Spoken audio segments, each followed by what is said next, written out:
Sveiki visiem! Es apsolīju, ka ierakstīšu video par eņģeļiem, par visu to, ko es zinu, informāciju, un ka skatīšos arī taro kārtas, uz kaut kādiem jautājumiem atbildēšu arī, kas man ļoti interesē. Nu jā. Bet lūk, tikko es prasīju kārtīm atļauju, un vispār esmu mazliet nošokējusies pati. Man kārtas aizliedz patreiz, nu labi, tas nenozīmē, ka vispār, bet, un teiksim, šovakar man teica, nē, par šo jautājumu labāk nevajag skatīties taro vismaz šovakar. Tāds ir sākums šoreiz negaidīts.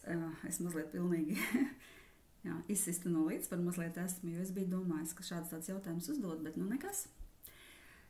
Labi, visi, kas mani zina, ka es runāju gari un ar pauzēm droši, šis būs garš video.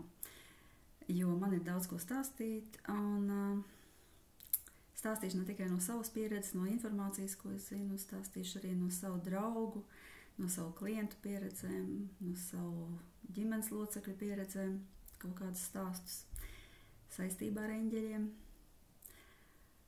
Tā kā ieiešu plūsmā, visdrīzāk, jā, gan jau vēl nāks kaut kas, kas vēl ir jāpastāsta, bet katram gadījumā mēs tomēr sev uzmet kaut kādus te vārdiņus, lai es neaizmirstu kaut ko pastāstīt, kas ir svarīgs, vismaz man liekas svarīgs. Nu, lūk, tātad. Kāpēc, acīmredzot, es sapratu, kāpēc mani spiež rakstīt šo video, šo informāciju par eņģeļiem. Kādam tā ir ļoti, ļoti, ļoti vajadzīga informācija. Es nezinu tiešām. Man tāda sajūta ir, kad šī informācija, šis video varbūt ir vajadzīgs kādam pusaudzim, kādam bērnam.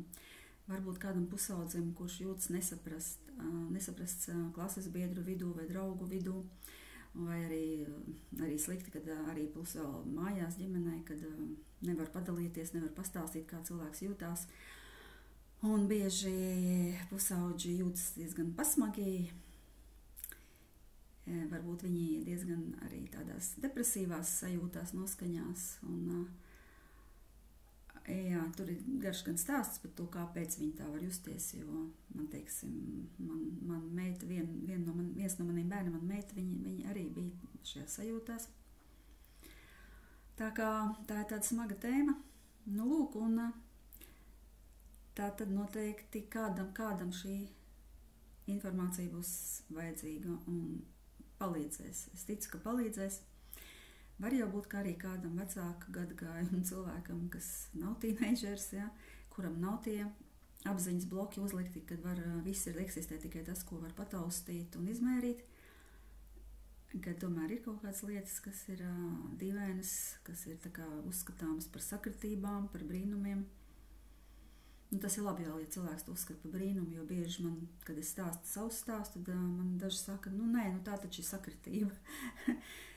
Tā kā tas ir atkarīgs no cilvēka, ka vai viņam ir tā kastīte galvā uzlikta vai nav. Nu, lūk, tā tad. Ar ko gan sākt? Sāksim ar to, cik vispār ir to eņģeļu, kas mums ir doti. Un šeit arī ir tāds interesants stāsts.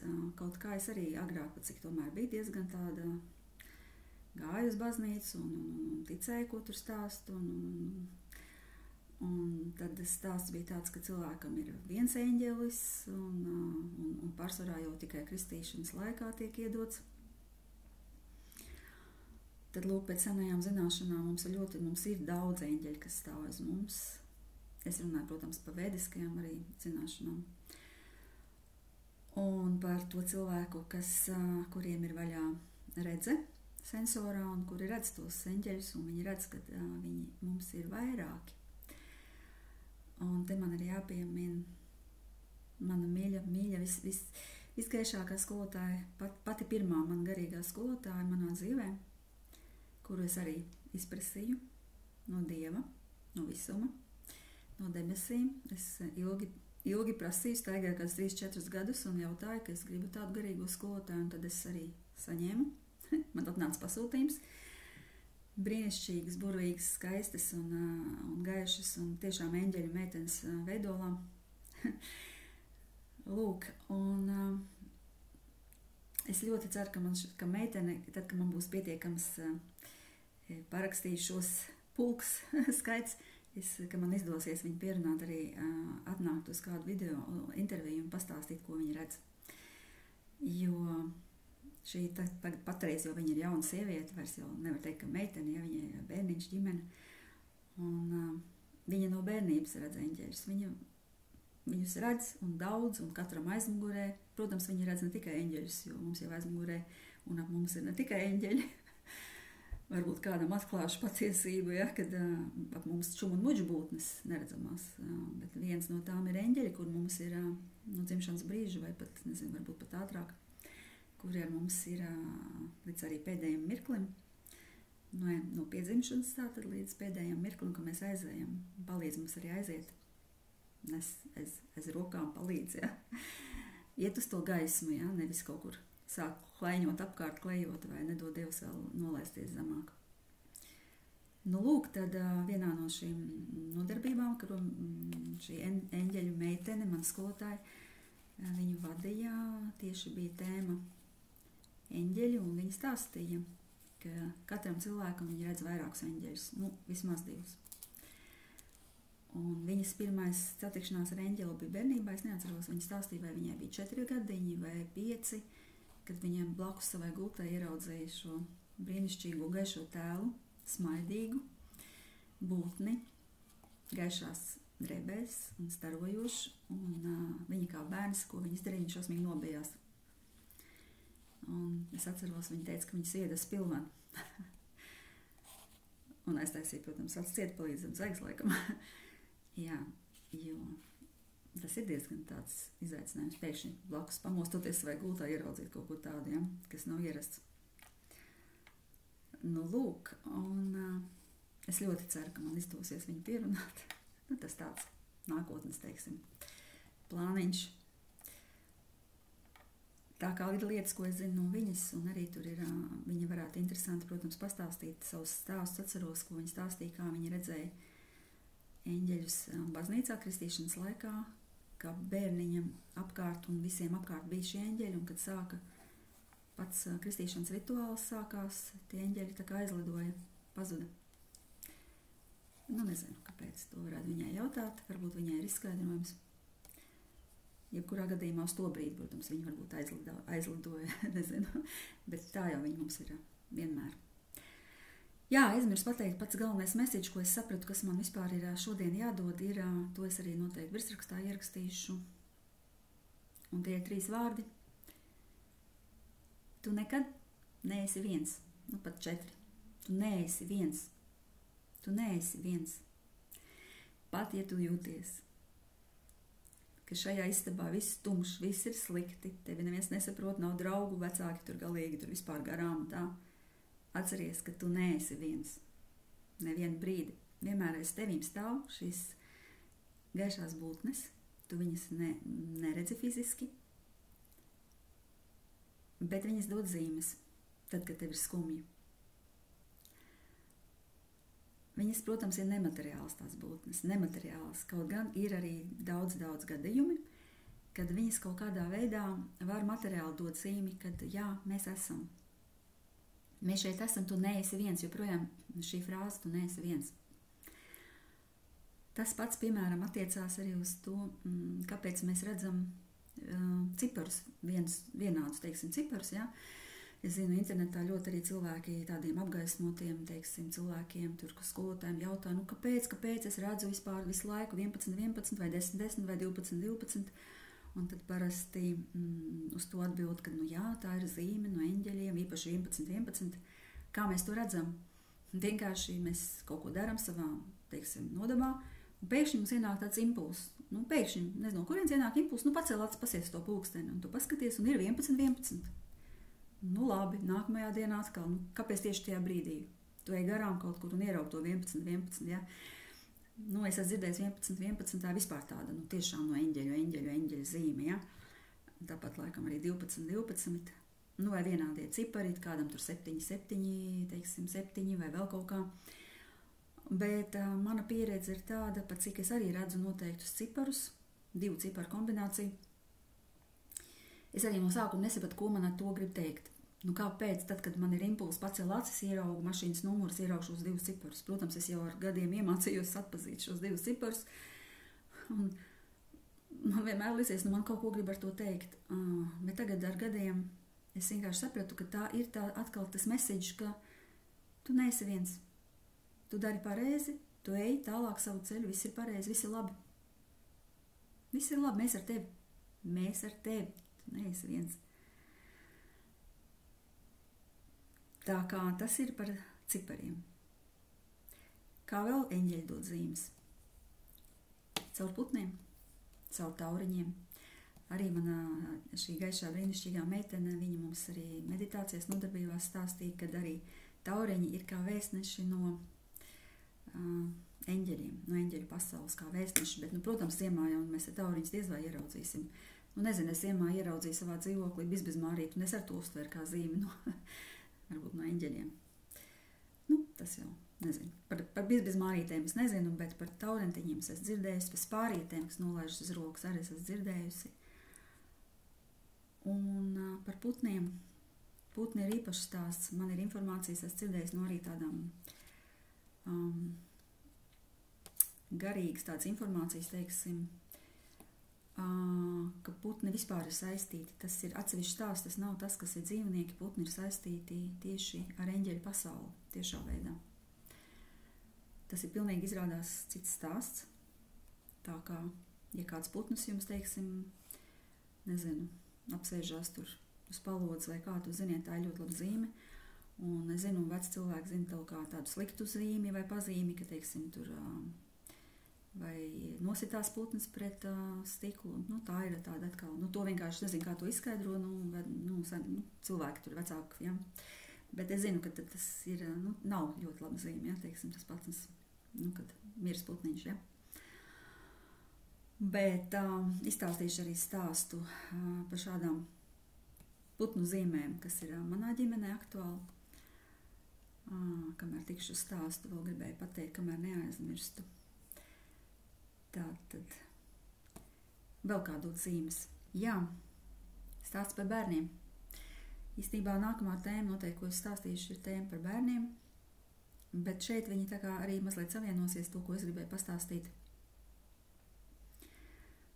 Ka mazi bērni redz tos eņģeļus, jo ļoti bieži māmiņa saskarās ar tādu interesantu parādību, ka mazs bērniņš viņš vēl neredz ne savu mammīti īsti, viņam nav tā aciņas tik ļoti attīstījušās, lai redzēja, lai redzētu mammīti, viņš tur varbūt balsi atpazīst, mammītes smaržu, ja, un sirdspūkstus, bet mazie tādi piedzimušie bērniņi miegā smaida. Un arī tad veci gudri cilvēki viedi saka, jā, bērniņš redz eņģelīšus miegā. Gan jau, ka jūs to esat pieredzējušas mammītes, vai ne? Un bieži bērniņš smaida ne tikai miegā, jo bērni ir atnākuši, viņiem vēl tā saiknīte ar to garīgo un neredzamo pasauli ir diezgan spēcīga, un viņi smaida arī jau, kad it kā viņi redz jau labi, bet pienāk, teiksim, mammīte, bērniņš smaida arī mammītei, bet citu reizi viņš vienkārši skatās mammītei kaut kur aiz pleca un smaida, plaši smaida. Un tā bija arī nesen ar manu mazmeitiņu. Viņa man pat neskatās sejā, bet ir jau momenti, protams, ka es tur ar viņu runājos un skatos sejā, un tad viņa man smaida personīgi, bet es ievēroju, tomēr viņa kaut kur arī tur skatās, un viņa smaida kādam. Un man meita arī teica, ka tik dīvaini, kad guļamistabā viņas mazulīt, kurā ir, vēl pat nav 3 mēneši, skatās uz sienu, kur ir tukša siena, un tieši uz to sienu skatoties, vienmēr ir milzīgs smaids mazam bērniņam, kuram vēl nav 3 mēnesīši. Un man meita saka, Ince, ko viņi tur saskata? Tā kā es pieļauju uz tās sienas diezgan tā plaši, viņi visdrīzāk saskata to, varbūt gaismas būtni un smaidaņai. Un vēl tāds interesants fakts no manas pieredzes, no manas dzīves tāpat arī mēs bijām. Tad, kad pie mūsu tās pašas eņģeļu meitenes uz meditācijām, mandalas zīmējām, un viņai bija līdz viņas puisīts bērniņš, kurām visdrīzāk arī vaļā kārtīgi tā sensorā redze.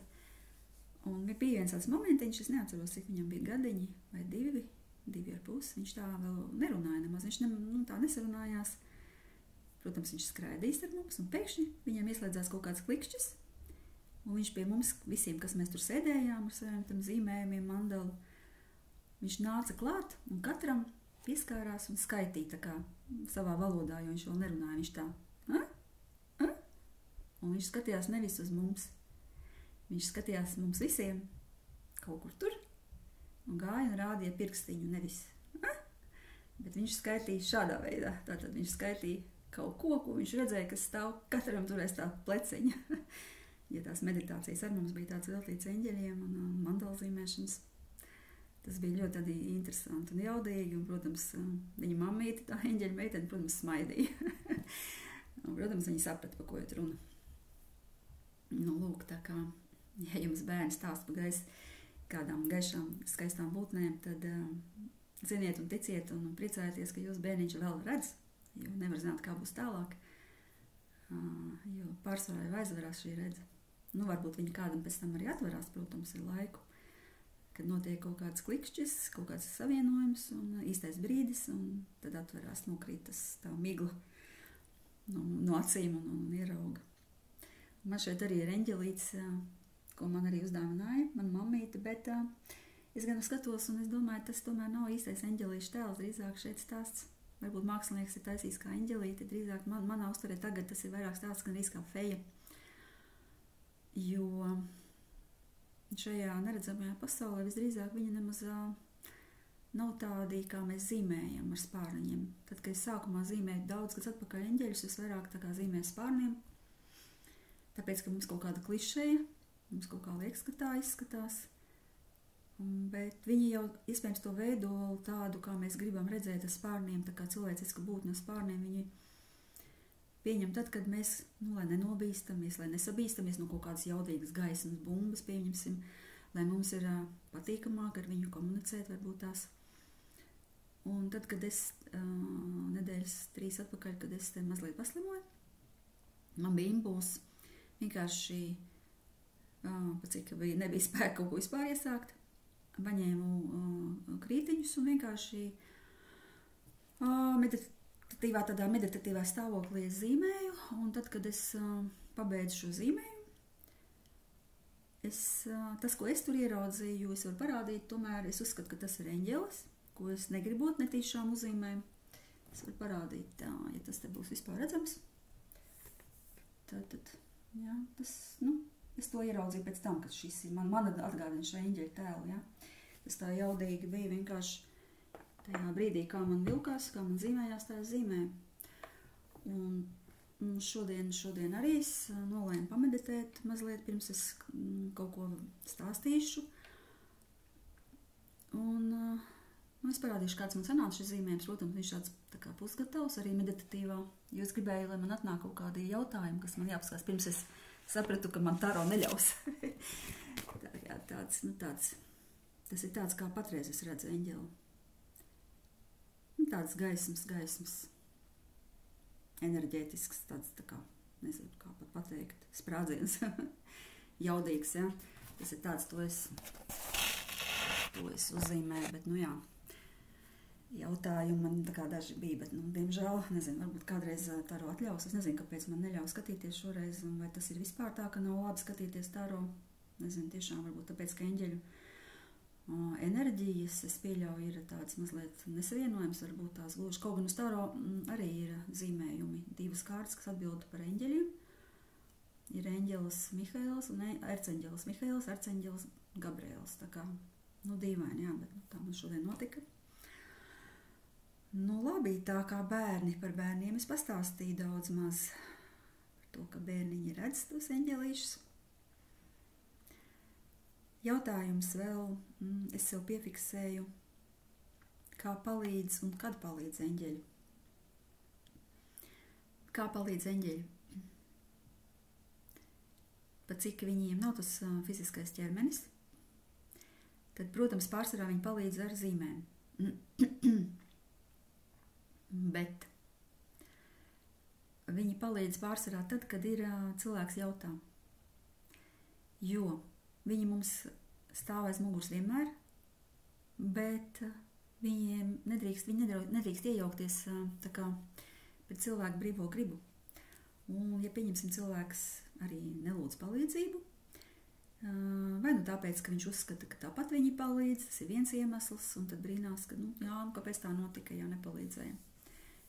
Kaut gan ir gadījumi arī, kad palīdz arī bez. Tas ir, protams, ja eņģeļi redz, ka cilvēks, pieņemsim, dodās uz to kruīzu kuģi, kurš nogrims, tad viņi tomēr kaut kā noorganizē to, ka tās atslēgas, es zinu gadījumi, pazud atslēgas un netika tur no dzīvokļa ārā, vai kas tur notika, es jau te neatceros. Reāls stāsts. Un tādā veidā eņģeļi vienkārši sakārtoja, lai tas cilvēks neaiziet pirms laika prom. Tas pats ir stāsts par lidmašīnām un vispār par kaut kādiem laivu braucieniem, kur kaut kas notiek traģēdija, kur daudz ir aiziet bojā, un kādam cilvēkam tomēr nav īsti pienācis viņa brīdis, viņam nav jāaiziet bojā, tad eņģeļi kaut kā tā, tomēr viņi māk iejaukties, Tā tad kaut kādā veidā tās atslēgas tomēr pazūd, vai pase, vai vēl kaut kas tāds, ka tu tur esi spiests izmainīt tos savus plānus. Bet pārsvarā tomēr ir jālūdz palīdzība. Un te arī informācija no tādiem zinošiem dalās. Ir tāda informācija, kad nevajag lūgt, ka viņi tāpat aizņemti, kad viņiem tāpat ir ko darīt, ka nav te ko viņus traucēt un tādiem sadzīviskiem kaut kādiem jautājumiem. Un ir radikāli pretēja informācija, kas saka, ka nē, pat par sīkiem jautājumiem ir jālūdz eņģeļu palīdzību. Un man iekšējā sajūta ir, ka tomēr ir jājautā. Jo, protams, ja tev nebūs lemts, tu prasīs to, 1000 vai 2, tev neiedos. Tas ir pārāk jau tāds pa daudz, Tev vienkārši nav karmiski varbūt jādabūna tā nauda, un arī kāpēc viņa nav jādabūna, lai tu tur kaut kāds nespēr soļus tālāk nepareizos. Bet pieņemsim, ka es braucu kaut kur uz kaut kādām darīšanām un jānoparko mašīnu, tad es palūdzu. Un parasti es to tādā mieriņā palūdzu. Parastā stāvvieta pēkšņi negaidīt arī parādās. Un tad viss ir laikā, zinot to, ka es esmu kavētāji parasti, Tā kā var lūgt, es uzskatu, ka var lūgt un ka vajag lūgt. Jo eņģeļi ir aizņemti, protams, viņi ir aizņemti, viņi kārto arī mūsu lietas, bet tomēr viņi mums ir iedoti, lai viņi mums arī palīdzētu. Žēl, ka es nevaru tarot kartīs paskatīties šo jautājumu par to palīdzēšanu. Bet tā ir man iekšējā pārliecība, tomēr, ka viņi palīdz. Un kad palīdz, tad es teicu, jau tikko minēju, kad palīdz, tad, kad fatāli cilvēks ir briesmās. Starp citu, vēl viens gadījums, ja es ceru, neaizmirsīšu arī pastāstīt. Tad, kad cilvēks ir briesmās, tad varbūt ir tā, ka tu pat nelūdz to palīdzību, bet tev vienalga, protams, palīdz, Lūk, un par zīmēm. Tātad viena no lietām par šīm zīmēm, tas ir tas impulss, ko eņģeļi dod, kad tu ej, un tu esi vai noskumis, vai bēdīgs, vai tev kāda ļoti interesē lieta, un tu nevari izlemt, vai kā rīkoties, vai vēl. Un tev pēkšņi rodās impulss pacelt acis uz kaut kādu, plakātu vai uz reklāmu. Un šī ir zīme, jo tu pēkšņi ieraugi tas virsraksts, uzraksts ir tas, kas tava atbilde tavam jautājumam. Kā rīkoties? Tur noteikti būs kaut kāds atslēgas vārds. Vai arī kāds tev pēkšņi iedos grāmatu. Starp citu, runājot par grāmatām, daudz gadus atpakaļ arī es iegāju grāmatnīcā. Es biju pārstājusi jau lasīt grāmatas, jo pirms tam es biju tā pārsātinājusies, meklējot visu informāciju, kas biju izlasījusi jau garīgo ezotērisko literatūru vispējamo, un bibliotēkās man palika jau neinteresanti par šo tēmu. Tas gan bija gadi atpakaļ, 15 apmēram. Es iegāju veikalā, grāmatnīcā, un man vienkārši pilnīgi nejauši, var teikt, iekrita rokās grāmata. Lorna Bērne, Eņģeļi tavos matos. Un arī tas bija uz to brīdi tāds milzīgs atklājums. Es atvēru grāmatnīcā. Grāmatnīcā uz vietas arī atšķīru kādas lapas, un tā informācija, ko es tur izlasīju, tas bija par mani. Tas, ko es arī meklēju, kaut kāds mans atbildes. Protams, es to grāmatu nopirku, es viņu aiznesu, izlasīju, ieteicu saviem paziņām, un ļoti interesanti, jaudīga informācija par sievieti, kura arī no dzimšanas brīža redz eņģeļus.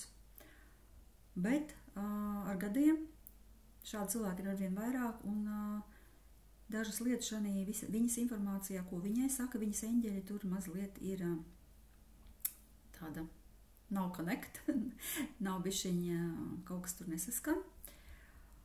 Ja kāds vēlās lasīt šo grāmatu, vispār iesaku, ļoti jaudīga, interesanta, bet tur ir par to pagājušo dzīvi, tur mazliet ir tāds, krieviski saucās Niesastikov, es pat nezinu, kā to latviski pareizi pateikt. Kaut kas nesāķējās tomēr līdz galam, ja? Bet kā impulss un kā dvēselē, balzāms dvēselē, īpaši tiem, kam ir grūti dzīvē, un tas ir ļoti, ļoti jaudīgi, tā kā, viena no tādas, ja interesē literatūru, var ieteikt. Jo ļoti jaudīgi nāk, zināšanas vispār ir enerģija, ja, un vēl tāda eņģeļu, zināšanas par eņģeļiem, tā ir mega jaudīga enerģija, tā, kas palīdz. Jā, tātad. Zīmes kā grāmatas, zīmes. Pastāstīšu reāls stāstus no manas dzīves un no manas mammas pieredzes par eņģeļiem. Man tāda jaudīga zīme, ko es pilnīgi arī uztveru kā zīmi. Tad bija tāds stāsts, kad es biju ļoti saskumusi. Man bija depresīvs, ļoti smags dvēseles stāvoklis, teikšu, jo mans mīļotais sunītis bija ļoti slims, ļoti cieta smagi. Es līdz pēdējiem mēģināju kaut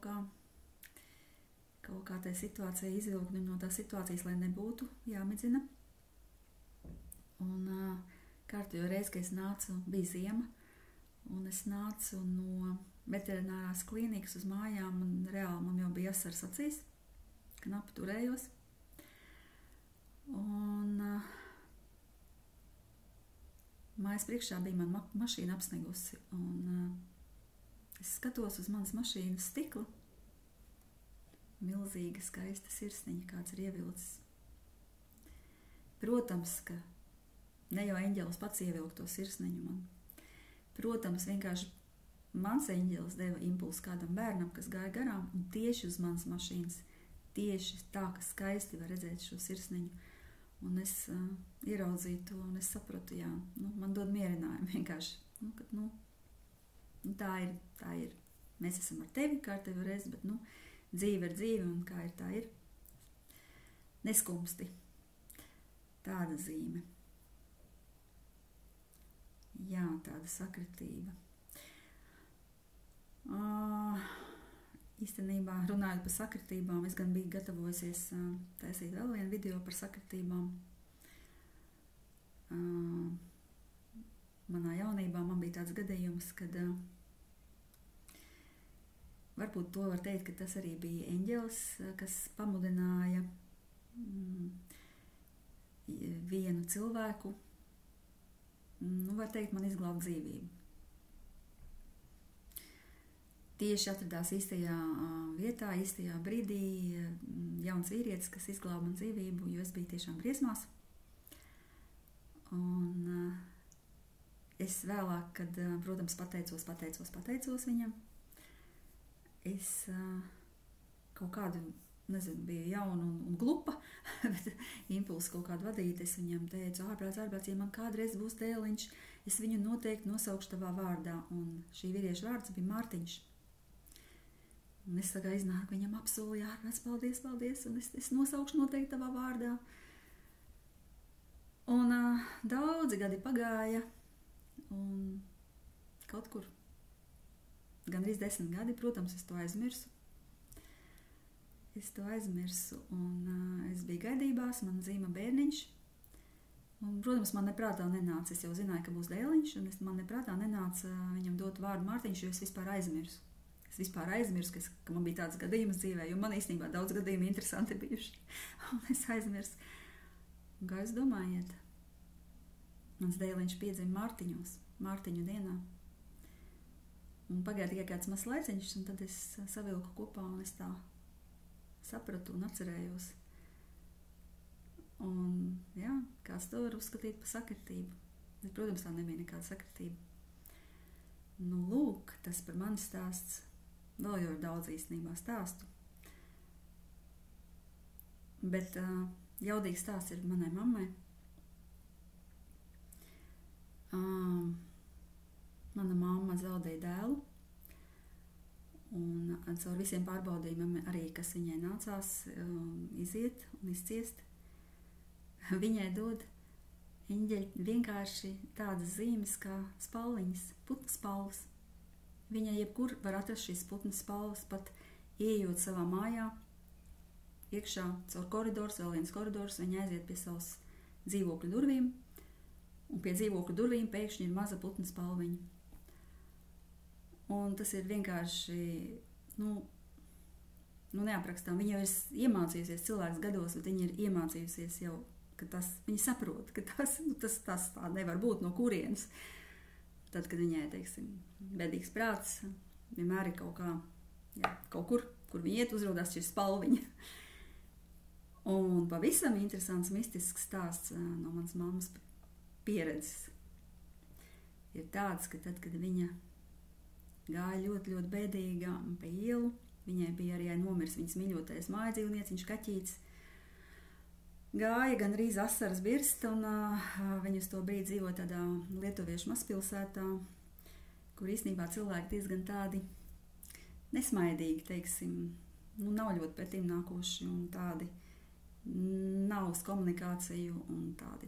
Viņa par to vispār ļoti pārdzīvoja, jo man mamma ir tāds cilvēks, kam viņai patīk pasmaidīt un komunicēt. Un tad, lūk, kad viņa bēdīgi gāja, viņai nāk pretī, pēkšņi viņa skatās. Tā. Nē, bija tā, ka nevis tas bija otrais, kad viņa satika. Mānos, pirmais viņa brauca transportā. Viņa brauca sabiedriskajā transportā, un viņa paskatījās uz priekšu un redzēja, ka priekšā sēž, kāpēc viņa to ieraudzīja, daudz cilvēku sēž, bet viņa redz pēkšņi sēž vīrietis ar cepuri, dīvainu hūtīti tādu uz galvas, un šajā cepurē ir saspraustas spalvas, putnu spalvas. Un, protams, tas piesaistīja skatienu, un tā man ļoti izbrīnīta. Un, es tagad baidos samalot, vai tas vīrietis, vai viņš viņai vispār uzsmaidīja. Vai viņš viņai uzsmaidīja, par to es neņemos tagad patreiz apgalvot. Bet vienkārši viņa bija ļoti izbrīnīta. Labi, jā, viņa man vēl teica, interesanti, es redzēju tādu cilvēku, kas vispār, viņš tāds smaidīgs. Un es vēl domāju, labi, es viņai teicu, gan jau kaut kāds šamanis, kāpēc, katru dienu mēs neredzam staigājot, putnu spalvām cepurē. Tad es tagad neatceros arī, vai tā bija tā pati diena, vai tā bija nākamā, iespējams pat nākamā diena, ka viņa gāja pa ielu, un šis pats vīrietis ar šīm pašām spalvām cepurē nāk viņai pretī un smaida un sasveicinās, kā maija saulīte. Kaut ko laikam viņš vēl tur pateica, tādu jauku, un pagāja garām. Man mamma vienkārši, tas bija kaut kas tāds, kā, es nezinu, zibens spēriens skaidrā laikā, ja. Un, protams, arī viņa saprata, ka tas nav kaut kāda sagadīšanās tādā mazā pilsētiņā, ja, kad 2 dienas pēc kārtas, un vēl viņš ar viņu sarunājas, vēl viņš viņai smaida ar tām savām putnu spalvām. Lūk, un es mammai ap citu runājām tieši par šo gadījumu un apsolīju, ka mēs paskatīsimies, vai tas bija, kā, nezinu, zīme no brāļa varbūt, vai kā, vai tas bija tā kā eņģelis, kaut kā, es nedomāju godīgi, ka tas, kas bija eņģelis, materializējies, drīzāk kaut kāds, nezinu, es tiešām pat nezinu, kā to izskaidrot, bet tas ir skaidra zīme no augšas, no eņģeļiem. Lūk. Tā kā runājot par zīmēm, es ļoti būšu priecīga, ja kāds uzrakstīs savu stāstu komentā un pastāstīs gan jau, ka tie, kas tur acis vaļā un novēro un uz pasauli skatās ar interesi, gan jau tie novērojuši visāds interesants šāds gadījums, kad saprot, ka tas nav vienkārši kaut kāds tur sagadīšanās, ja? Lūk. Tas ir tas galvenais, ko es gribēju pastāstīt. Un nobeigumā vēl tāda neliela anekdote, varbūt tās nu ne anekdote, tā stāsts par eņģeļiem, ko ir izdomājuši, lai arī kā parādītu mums, kā mēs domājam un kā mēs komunicējam ar tiem, kas mums stāv aizmugurē, kā mēs veicam šos pasūtījumus no eņģeļiem, kad, ja brauc, teiksim, nu pieņemsim sabiedriskajā transportā kāds cilvēks un domā, cik viņam ir grūti, cik viņam ir tur darbā šefs, viņam tur tāds un šitāds netaisnīgs, dusmīgs un nepareizi visu liek darīt un alga maza un viss viņam ir slikti un dzīvoklis neremontēts mazs un sieva tur īgņa un vēl un ragana vai vēl kaut kas, vai, nu var sakot, viss. Viņš stāv un brauc to darbu un visu šo domā un stāv viņam aiz muguras eņģeļi ar bloknotiņu un pieraksta. Pieraksta visu, ko šis cilvēks domā un pa punktiem, visu, ko viņš domā un tāds skumjš rezumē, nu jā, mēs gribējām jau viņam kaut ko dot labāku, varbūt tās, nu, kad tā kā varbūt vajadzētu jau, bet nu neko darīt, nu viņš pasūta visu šo, nu žēl, bet nu nāksies atkal visu to, ko viņš pasūtījis tālāk izpildīt. Nu tas tā, varbūt kādam nodara. Vienkārši kā impulsiņš pozitīvai domāšanai. Lūk, ceru, ka nebija šis video garlaicīgs. Ceru, ka nonāks pie īstā cilvēka, kam tas ir nepieciešams. Es ļoti priecāšos, ja kāds būs autis uzrakstījis kādu savu varbūt atziņu, īpaši tie, kam ir tā redze vaļā. Es zinu, ka tādi ir, es zinu, ka maniem klientiem bērni ir, kas arī redz, kam ir tā redzīta, vēl nav cieta, vai arī vispār nebūs cieta, tā kā tiešām priecāšos. Un, jā, tas laikam ir šis, galvenais, ko es šoreiz, tā kā, kas man bija jāpasaka. Labi, visiem lai gaiši, lai mierīgi, un tiekamies nākamajā video. Atā!